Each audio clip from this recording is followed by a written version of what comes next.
Okay, so welcome to the deep dive. We've got a pretty intense one today. It's a big topic, very timely. It seems like every day you open the news and there's something else about, China, Russia, Iran, North Korea, all sort of doing something.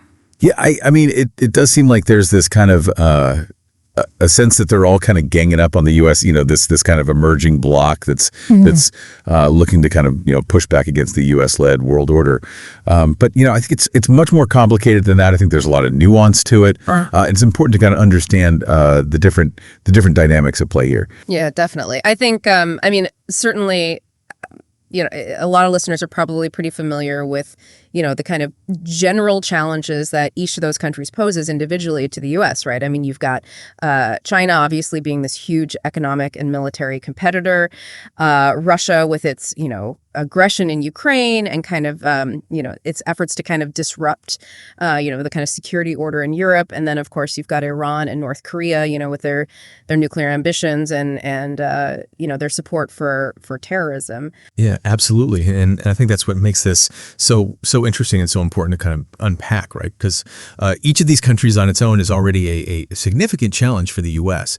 But when you start to see them kind of, potentially working together more closely, that's where it gets really interesting. And that's really what we're going to be diving into today, right? Is looking at, what is the extent of their cooperation? What are the drivers of that cooperation? And then what are the implications for the U.S. And its interests? Exactly. So to kind of do this deep dive, right, we've pulled together a pretty interesting set of materials here. I mean, we've got a pretty great report from the Carnegie Endowment for International Peace. It's got a lot of good detail, good analysis. We've also got a piece that focuses specifically on that strengthening partnership between China and Iran, and then there's some analysis that really gets into Russia's strategic interests in Iran specifically, and then of course we've got to have our sort of slightly more lively content. Of course. We've got, some ideas out there about, potential responses to this kind of, escalating, tension and potential conflict.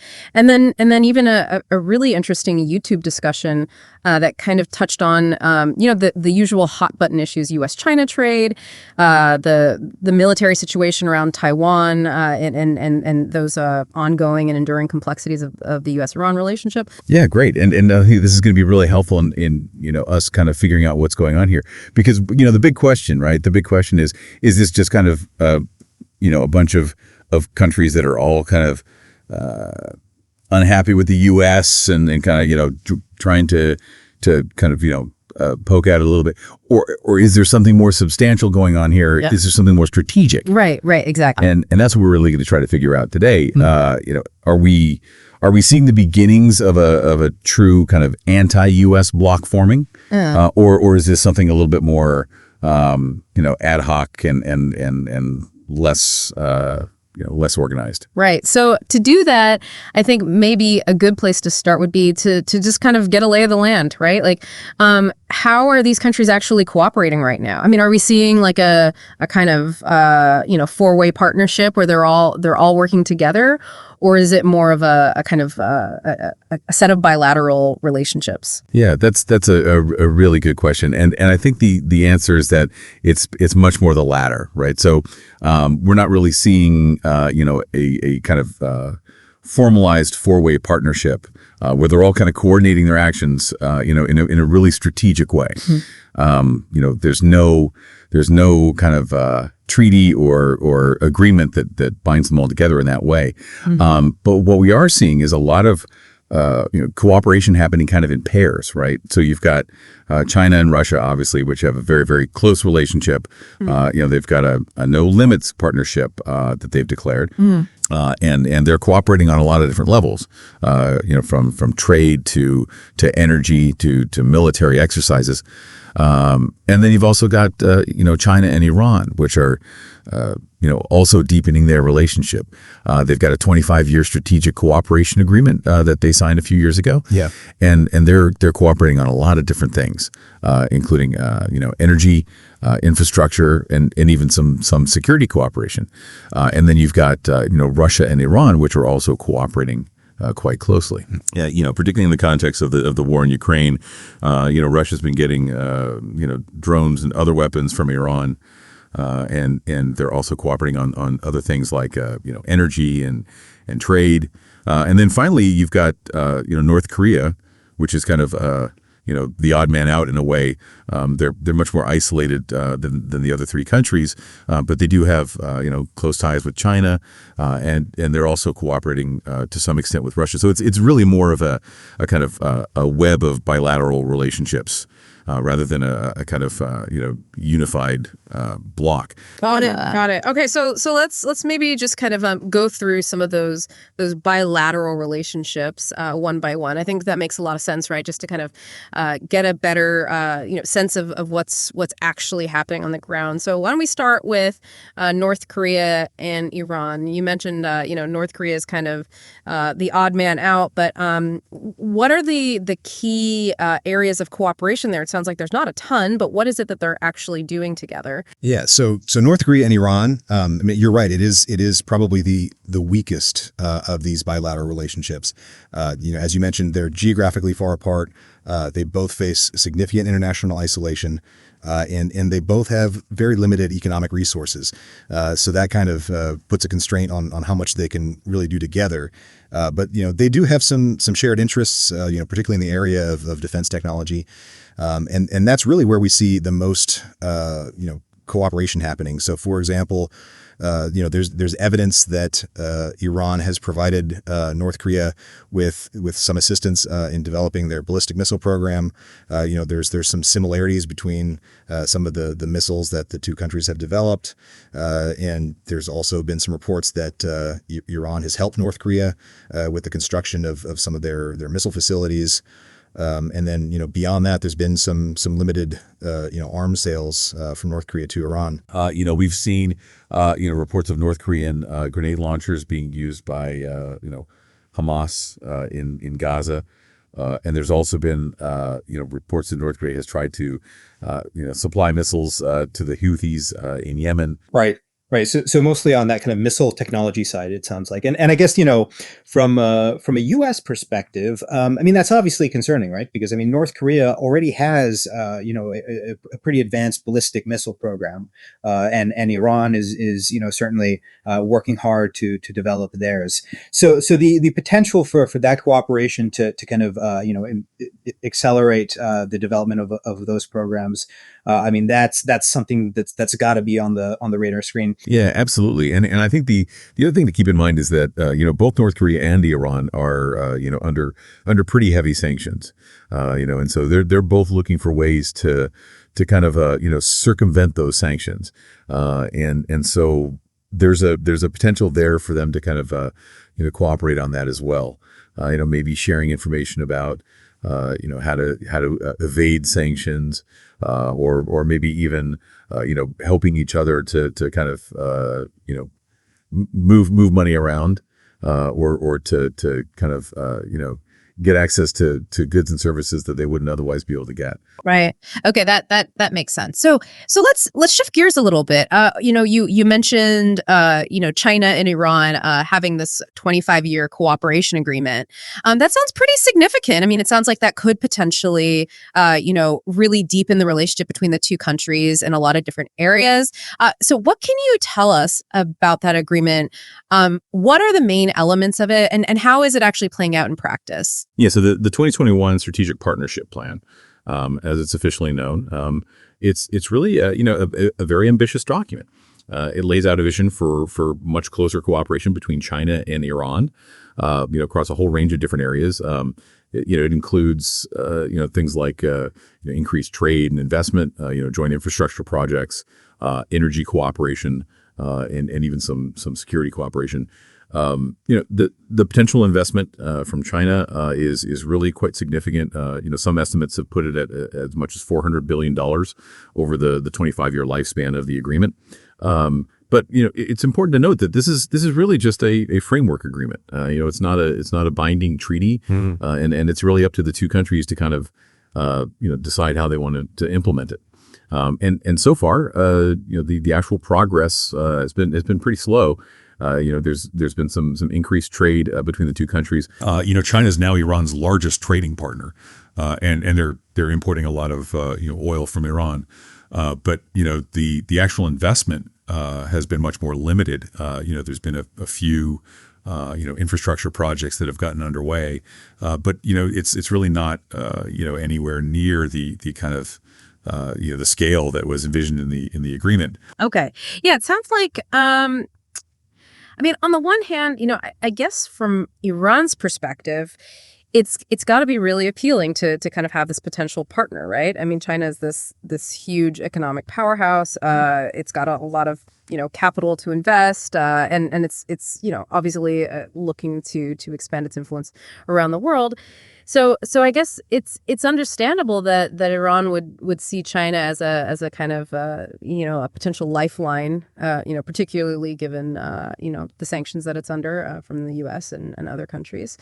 But then on the other hand, it sounds like China is maybe a little bit more cautious, right? Like they're not rushing into this. They're kind of taking their time, and I guess from their perspective, it's probably understandable too, right? I mean, they've got a lot of other interests in the Middle East.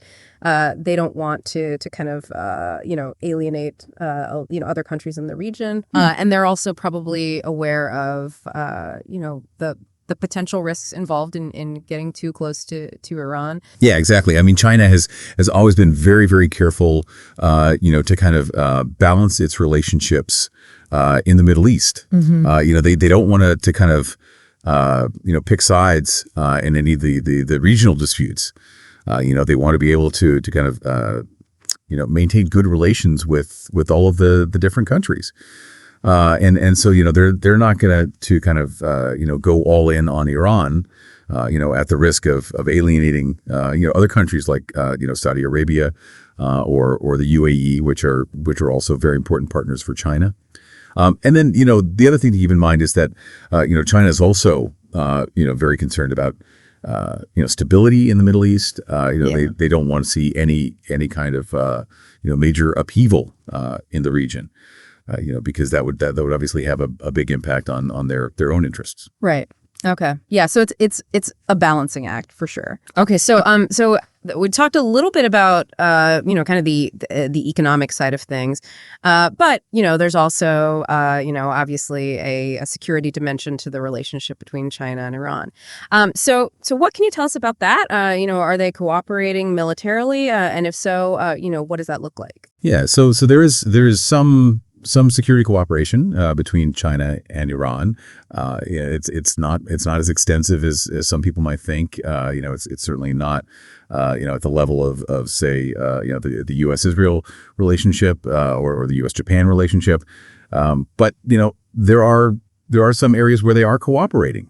So for example, they've conducted some joint military exercises in the past, and there's been some reports that China has provided Iran with some military equipment, things like drones and other kinds of equipment, and then there's also some cooperation on things like intelligence sharing and cybersecurity. Okay. And what about, Iran's nuclear program? I mean, that's obviously a major concern for the U.S. and other countries. What's China's position on that? Are they helping Iran to develop nuclear weapons? So China has always been very, very clear that they oppose nuclear proliferation.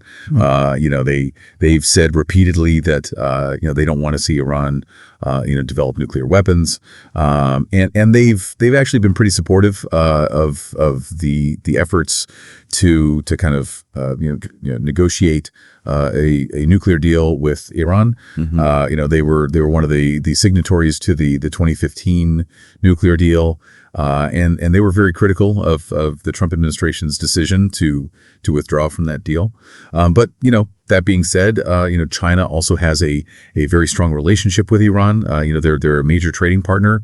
They're a major investor in Iran, and so they're not going to kind of jeopardize that relationship by kind of taking a really hard line on Iran's nuclear program. Got it. So it's kind of they're walking a fine line, it sounds like. Yeah, absolutely. Okay, so let's move on to another tear. China and North Korea. I mean, this is a relationship that's obviously got a very long history. China was a key supporter of North Korea during the Korean War, and they've continued to be very close allies ever since. So what are the main kind of pillars of that relationship, and how has it evolved in recent years? Yeah, so China and North Korea. I mean, you're right. It's a very, very close relationship. It's often described as being, as close as lips and teeth, and that's really reflected in the level of cooperation between the two countries. China is North Korea's main trading partner. They provide North Korea with a lot of economic assistance, and they also provide North Korea with a security guarantee. China has repeatedly said that they will defend North Korea if North Korea is attacked. So that's a very, very strong commitment. And then beyond that, the two countries also have a shared ideology. They're both communist countries, and they both kind of see the world in a similar way. So that's another factor that kind of contributes to the closeness of the relationship. Okay, and so from a U.S. perspective. I mean, this is obviously, a very challenging relationship to deal with, right? Because, I mean, you've got China, which is this huge economic and military power. And then you've got North Korea, which is this very unpredictable and dangerous regime, with nuclear weapons. So how does the U.S. kind of try to manage that relationship? Yeah, it's a very, very difficult challenge for the U.S. There's really no easy answers here. The U.S. has tried a number of different approaches over the years. They've tried engagement, they've tried sanctions, they've tried military pressure, but nothing has really worked to kind of change North Korea's behavior.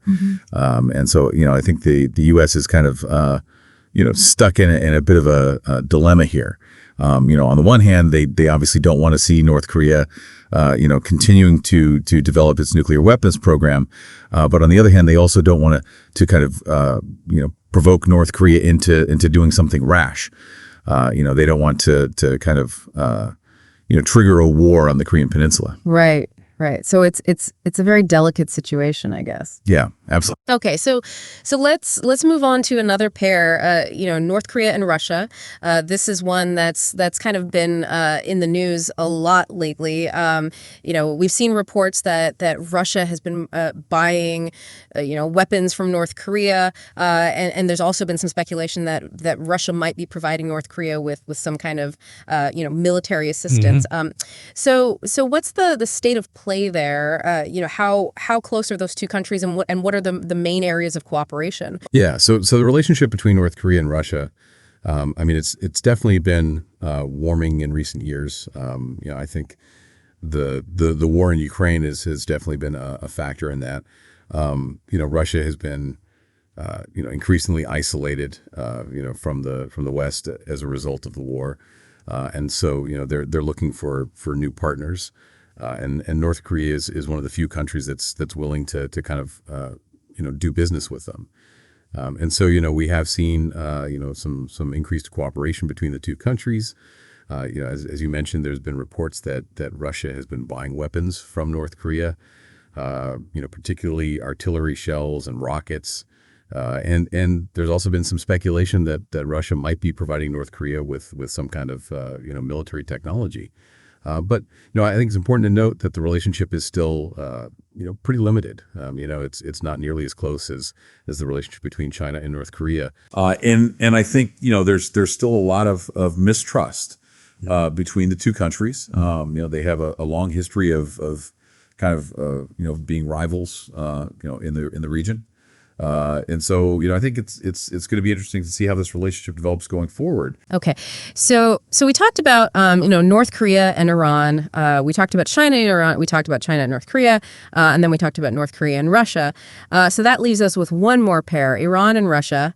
And this is another one that's been in the news a lot lately. Particularly because of the war in Ukraine. We've seen reports that Iran has been supplying, drones to Russia, and there's also been some speculation that Iran might be providing Russia with other kinds of military military assistance.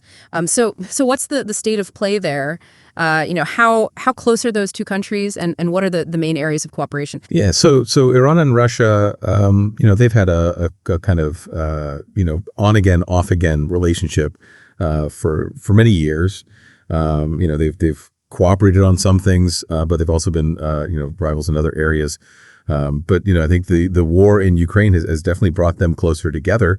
As I mentioned before, Russia has been increasingly isolated from the West as a result of the war. And so they're looking for new partners, and Iran is one of the few countries that's willing to kind of work with them. And so we have seen a significant increase in cooperation between the two countries in recent months.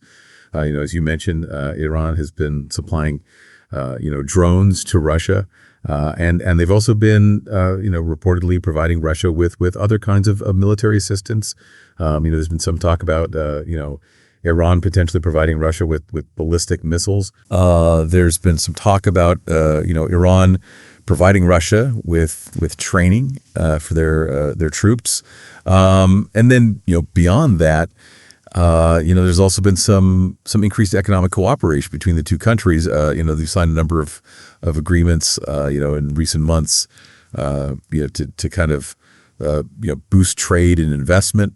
But I think it's important to note that the relationship is still pretty complex. There's still a lot of mistrust between the two countries. They have different interests in some areas, and so I think it's going to be interesting to see how this relationship develops going forward. Right. Okay. So it sounds like we've got these five kind of key bilateral relationships, and they're all kind of evolving in different ways. But one of the things that I'm curious about is to what extent is ideology a factor in these relationships? All of these countries are authoritarian regimes. They're all kind of opposed to democracy and to the kind of liberal world order. So is that a kind of unifying factor for them, or is it more about kind of pragmatic interests? Yeah, that's a really interesting question, and I think it's one that a lot of people are kind of struggling to understand. Because on the one hand you do see some evidence of kind of ideological convergence between these countries. They're all, as you say, authoritarian regimes.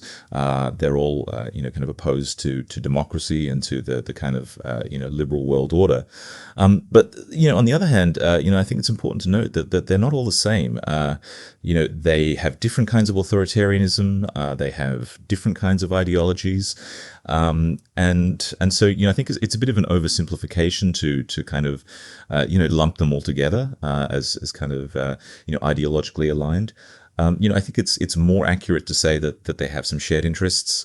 In terms of kind of pushing back against the U.S. and the kind of liberal world order, but they also have a lot of differences, and I think those differences are going to be increasingly important as we go forward. Okay, so if ideology is not kind of the main driver, what is it that's really bringing these countries together? What are the main factors that are kind of driving this cooperation? Yeah, so I think there are a couple of key factors that are really driving this cooperation.